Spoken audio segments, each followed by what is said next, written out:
दोस्तों, यूपीएससी ने हाल ही में जो नई सूची जारी की है ईएसआईसी जेटीओ रिक्रूटमेंट की, जिसमें यूपीएससी ने इतने लोगों को मतलब कुछ 400 कुछ लोगों को शॉर्टलिस्ट किया है इंटरव्यू के लिए। कई ऐसे लोग हैं जिनका इस लिस्ट में नाम नहीं आया है, जबकि उन्होंने पात्रता के अनुसार समस्त कागजात यूपीएससी को मेल किया था या जमा किया था।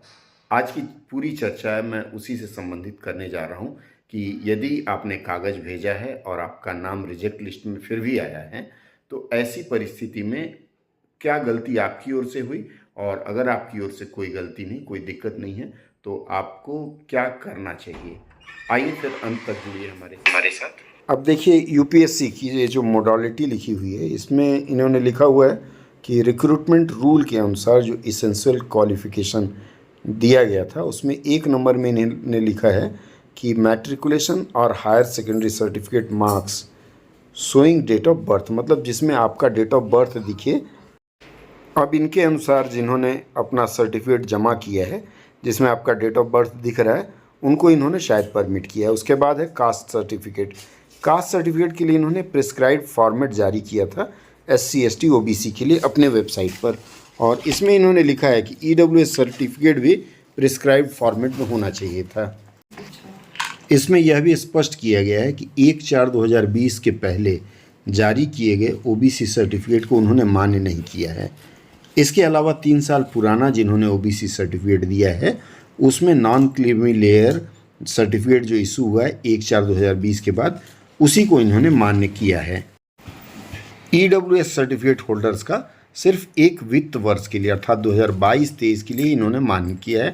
उसके बाद का अगर जारी किया तो उसको मान्य नहीं किया है। अब आता है डिग्री या प्रोविजनल सर्टिफिकेट मार्कशीट के साथ हर वर्ष का इन्होंने मांगा था, और सर्टिफिकेट ऑफ एक्सपीरियंस या फिर डिप्लोमा मांगा था, जो कि एडवर्टीजमेंट नंबर 1/2023 के अनुसार होना चाहिए था। जिनका खुद के नाम में या उनके पिताजी के नाम में स्पेलिंग में कोई गलती थी, उसके लिए उन्होंने डॉक्यूमेंट या फिर सर्टिफिकेट मांगा था या फिर एफिडेविट मांगा था, जो भी है उसको जमा करना था। PWD सर्टिफिकेट PWD कैंडिडेट से मांगा गया था। अब यूपीएससी के उपरोक्त विवरण के अनुसार आप देखें तो जिन लोगों ने यह नहीं दिया था उन्होंने रिजेक्ट किया है, लेकिन सुनने में ऐसा आ रहा है कि बहुत ऐसे लोग हैं जिन्होंने सब कुछ ठीक ठाक दिया था, उसके बावजूद उनका आवेदन निरस्त कर दिया गया है। अब यदि आपको ऐसा लगता है कि आपने सारे कागजात ठीक ठाक दिए हैं, तब तो ठीक है, नहीं तो एक बार आप अपने सारे कागजात के बारे में देख लें। अगर आपके अनुसार सब कुछ सही है तो फिर आप आवेदन कर सकते हैं मेल के माध्यम से, और नहीं तो सूचना का अधिकार अधिनियम RTI एक्ट 2005 के अंतर्गत भी आप जानकारी मांग सकते हैं। जानकारी मांगने के लिए आपको ऑनलाइन RTI वेबसाइट है भारत सरकार की, उस वेबसाइट पर जाना है। वेबसाइट में जाने के बाद सबसे ऊपर वाला जो कॉलम है उसमें आपको चुनना है यूनियन पब्लिक सर्विस कमीशन। देखिए, मैं यहाँ अगले स्क्रीनशॉट में दिखाऊंगा। अब इसमें देखिए पब्लिक अथॉरिटी है, सर्च पब्लिक अथॉरिटी। यहाँ मैंने यूपीएससी टाइप किया है, मोबाइल से ही कर सकते हैं, मैं मोबाइल में ही कर रहा हूँ। यहाँ देखिए यूनियन पब्लिक सर्विस कमीशन आया, आप उसको सेलेक्ट कर लीजिए। सेलेक्ट करने के बाद ओके करिए। फिर department of personal and training, इसको ऐसे रहने दीजिए, नहीं तो आप यहाँ क्लिक करके सर्च करके फिर से उसको लगा सकते हैं department of personal and training.